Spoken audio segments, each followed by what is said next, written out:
제가 편집점을 왜 했겠습니까? 이분이 오시기 때문입니다. F1 잡학사전. 짧은 영상에 대한 여러분들의 선호도가 높은 것 같은데 많이 시청해 주시고 많이 추천해 주시기 바랍니다. 오늘은 진짜 잡학다운 걸 가져왔습니다. 경기 보는데 이게 무슨 소용인가요? 없습니다. 그냥 알면 재밌는 거.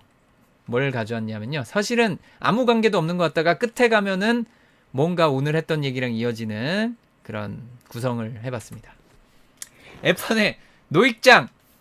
따란! 그렇습니다. 나이를 먹고도, 먹지 않은 것처럼, 보여줄 때, 이 F1의 노익장에 대한 이야기를 하려고 합니다.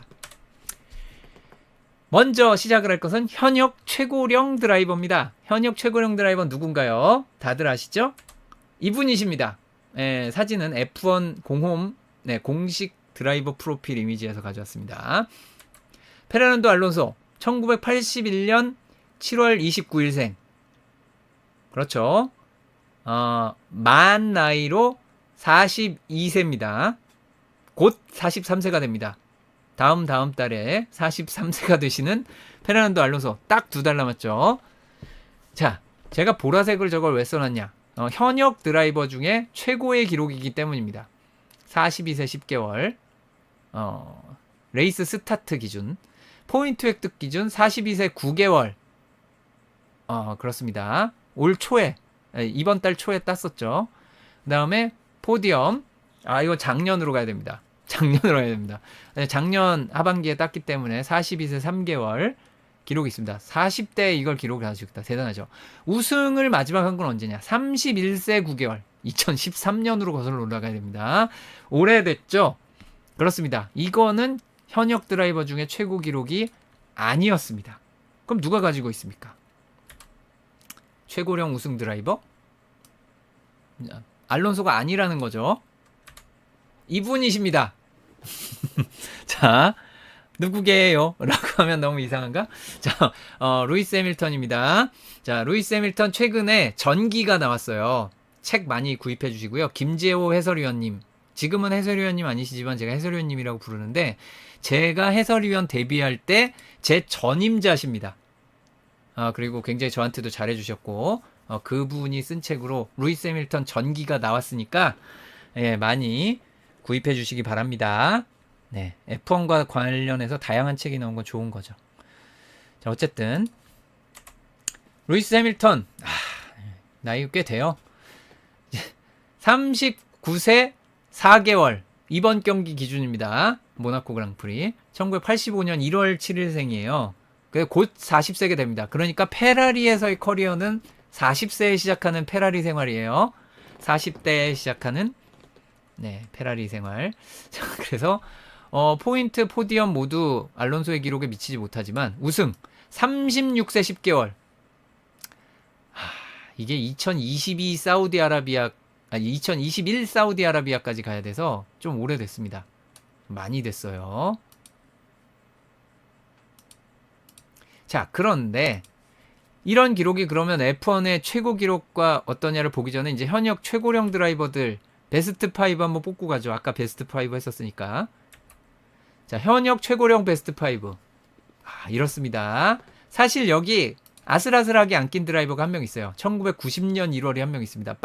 빠른으로 치면 여기 리카도 보타스랑 형제인데 외국은 빠른 없죠. 자, 그래서 요즘 MZ세대는 빠른 모르죠? 어쨌든 있습니다. 자, 빠른 89. 빠른 99. 90년 1월 페레스가 있습니다. 어쨌든 나이 드신 분들이 계시다. 놀랍게도 이 알론소 해밀턴 후켄버그는 모두 내년 시트를 확보했다는. 이야, 대단합니다. 멀티 이어 딜이라는. 그러나 진정한 노익장은 이렇지 않습니다. 왜냐하면 F1 초창기는 드라이버들의 평균 연령이 지금이랑 달랐어요. 10살 이상 많았습니다. 드라이버의 평균 연령. 요즘 올해 기준으로는 좀 비슷하겠다. 올해가 좀 많이 나이를 먹어가지고. 그런데 40대 드라이버도 많았고 그 이상도 있었습니다. 그래서 초창기는 특히 잘하는 드라이버들의 나이가 많았는데 F1은 이게 3명씩 기억을 하는 게 필요한 게 있어요. 일단 그랑프리 레이싱 F1 출범하기 전에 2차 세계대전보다 전에 3명의 트리오가 유명한 드라이버가 있습니다. 메르세데스 벤츠, 그때는 메르세데스 벤츠죠. 메르세데스 벤츠의 루돌프 카라치올라, 그 다음 알파 로메오, 나중에 아우토 오니온에 가는 타치오 누볼라리, 그 다음에 아우토 우니온이 자랑했다가 일찍 세상을 떠난 베른트 로젠마이어, 이 3명을 꼭 알아야지 되는데 그 시대에 관심 없으시면 몰라도 되고요. 근데 F1 초창기에도 또 3명의 트리오가 있습니다. 이 3명의 트리오는 3F, 3F로 불렸습니다. 이 3F는 F1 초창기 역사를 아시려면 알아두실 필요가 있습니다. 왜 3F냐? 짜잔! 야, 뭔가 멋있다. 그림이 폼이 나네요. 파리나, 판지오, 파지올리 3명입니다. 이 가운데 분은 아르헨티나, 아래 위에 분은 이탈리아 드라이버입니다. 먼저 순서대로 3F 중에 파리나, 주세페 파리나, 나중에 니노 파리나로 나옵니다. 이 주세페 니노 파리나는 1906년 10월 31생. 두둥. 1906년이요? F1 출범할 때 만 43세입니다. F1 출범할 때 지금 알론소 나이에요. 그걸로 F1 데뷔한 거죠. 43세에 데뷔하셨어요. F1에. 그런데 사실은 이제 2차 세계대전 전에 이미 날리다가 10몇 년을 쉬고 F1에 온 거라서 얘기가 좀 다르긴 합니다만 어쨌든 1906년생입니다. 그리고 여기 보시면은 마지막 스타트가 49세 7개월. 그리고 첫 우승 기록으로 최고령입니다. F1 첫 승 최고령 43세 226일에 첫 우승을 한 게 이게 첫 데뷔 경기예요. 1950 영국 그랑프리. 네, 그렇습니다. 40대 드라이버가 이걸 해냈습니다. 그래서 최초의 F1 그랑프리 우승자, 최초의 챔피언입니다. 1950 챔피언. 알아두실만 하죠. 최초니까. 그 다음 푸틴 아닙니다. 사진에 따라서 죄송합니다. 이게 뭐 좋고 나쁘고 얘기하는 게 아니라 닮았다고 생각하시는 분들이 계셔서 푸틴 아니고요. 후안 마뉴엘 판지오입니다. 자, 후안 마뉴엘 판지오는 1911년 6월 24일생. 젊어요. 5살이나 젊습니다. 파리나보다. 이분은 1951 챔피언부터 시작해서 5번 챔피언 타이틀을 차지하고요. 그리고 최고령 챔피언 기록을 가지고 있습니다. 46세 41일. 옆에 숫자는 뭐냐? 등수입니다.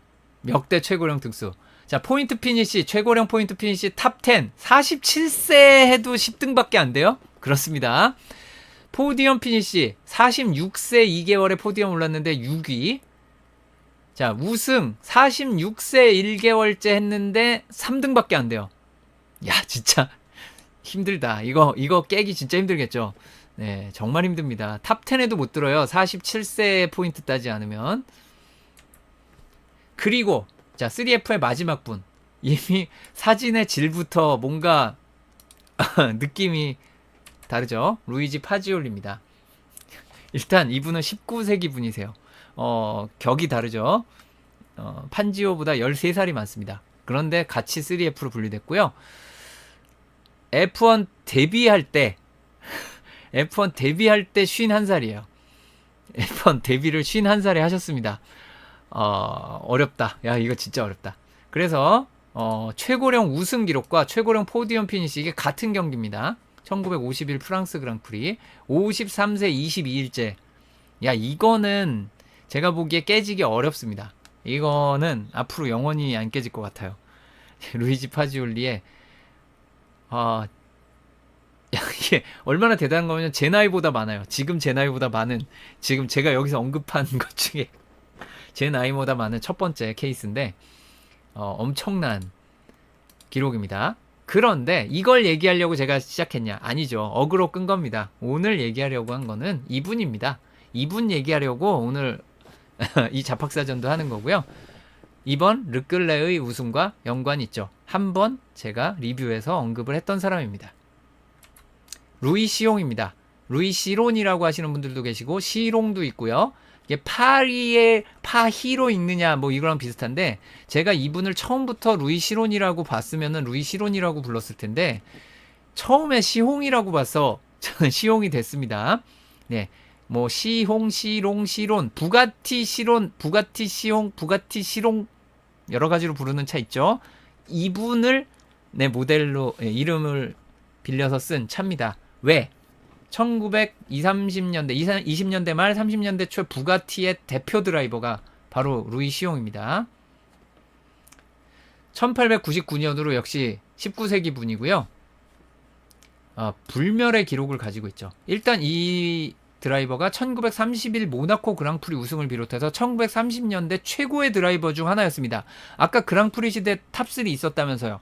그 탑3와 항상 어깨를 나란히 한 드라이버 중에 여럿이 있어요. 여럿이 있는데 챔피언이 되고 진짜 정점을 안 찍으면 사람이 기억을 못해서 그 탑3라고 안 하는 것뿐이고 아까 파지올리라든가 루이시옹이 그 맞먹는 드라이버였고요. 심지어 카라치올라랑은 같이 팀도 만들었어요. CC. 시홍이 C로 시작하거든요. CIRON 해가지고 시홍인데 C로 시작하고 카라치올라도 C로 시작합니다. 그래서 팀 CC, 스쿠데리아 CC 그 만들었었고 모나코 그랑프리에서 아주 난리가 났던 그 팀이기도 하고 31 모나코 그랑프리 우승자 아주 잘 탔던 드라이버입니다. 영웅입니다. 그러니까 부가티가 차도 만들어주죠. 자 그리고 루이시옹의 이 엄청난 기록 포디엄 피니시 50세 9개월 전체 2위 모나코 그랑프리입니다. 이것도 50세니까 언제겠습니까? 1950년 포디엄 올랐습니다. F1 첫 번째 챔피언십 모나코 그랑프리에 포디엄에 올랐어요. 50세에. 그 다음 스타트는 그러니까 레이스 스타트는 55세 1955 모나코 그랑프리입니다. 이것도 거기서 55세 292일에 스타트 기록을 했고요. 58세 1958 모나코 그랑프리에도 또 엔트리를 하셨는데 레이스에는 못 나왔습니다. 퀄리파잉에서 기록에 못 미치면 레이스에 안 내보내줬어요. 그래서 못 나옵니다. 그럴 수 있죠. 55세 때는 퀄리파잉을 통과했는데 58세 때는 안 됐어요. 뭐 그럴 수 있죠. 58세입니다. 네. 이게 어떤 스포츠에서 58세에 잘하기를 바랍니까? 사실. 그래서 이미 엔트리만으로 대단하신 분이다. 그리고 모나코 그랑프리의 상징과 같은 분이고 이분의 기록에 맞먹는 기록을 93년 만에 세운 게 바로 이번 르클레의 2024 모나코 그랑프리 우승이었다. 이 얘기를 하려고 어그로 끌었습니다. 이게 그 F1의 최고령 기록과 관련된 자팍사전 내용이었습니다. 1931 모나코 그랑프리 우승한 사진을 이렇게 보여드리는 것으로 바로 저분이 루이 시옹 우승한 장면입니다. 자, 그래서 요걸로 마무리를 하도록 할게요. F1 자팍사전 그것을 알려주마였습니다.